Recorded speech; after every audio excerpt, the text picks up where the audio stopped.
Hi guys, and welcome back to Lasting Peace. Thank you for being here again with me one more Monday. I am heading into a move. You've probably read about that on my blog or a number of other places. It seems to be permeating my thinking and my articles and all right now. So if I miss a Monday in the future, I will let you know ahead of time that I'm not going to be able to post, but it is my ambition to stay on track. So thanks again for being here. Today we're answering another one of Kimberly's questions here on Lasting Peace, and her question is actually really long. She gives a lot of explanation, and I've had the joy of meeting her and her husband, so some of it makes sense to me that might not make sense to my audience, so I'm just going to read a portion of it, including the actual question. She had gone out to dinner with some friends and her family, and she said, "It had been so long since I'd tasted such amazing flavors, so balanced and perfect. It was so good. I really enjoyed it. Almost felt like I could have gone overboard. I didn't, though. I was even hungry a couple hours later, so I probably could have eaten more. It just seems that in the process of branching out, it's not necessarily the fear of food, because I feel a bit more adventurous now.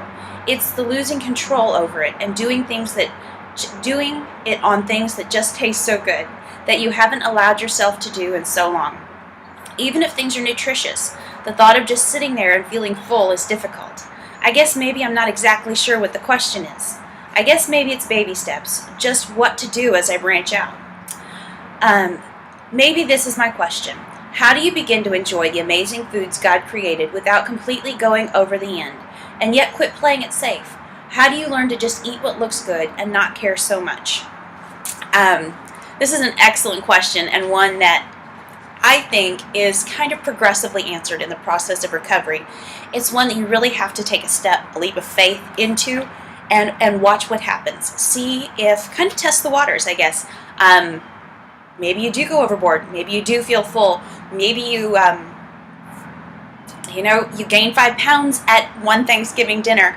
And seeing what is the worst thing that can happen, like we talked about last week. Seeing what happens, how you feel, living with it, and watching that you come out safe and sound on the other side.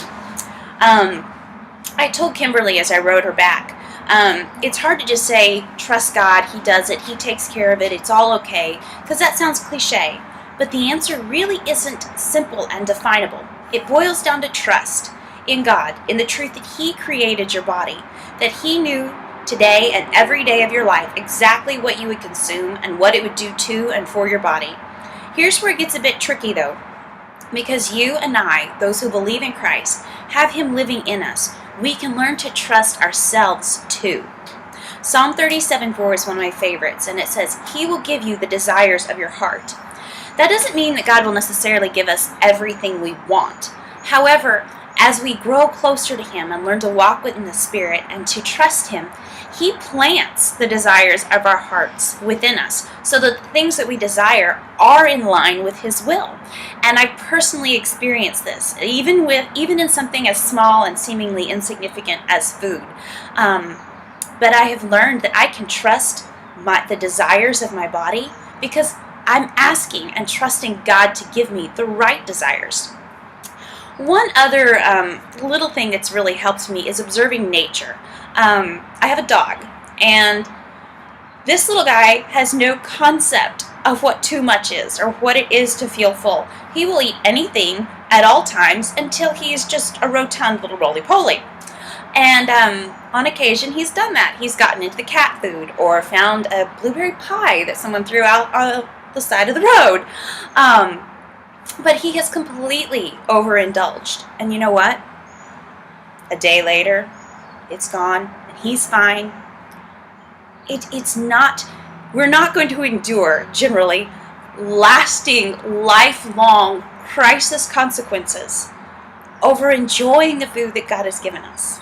It's kind of like we said last week, what's the worst thing that could happen? But aside from that, it's helpful to watch what God has done in nature and to realize that He has applied all of those good things, all of that balance and His wisdom in His creation of your own body.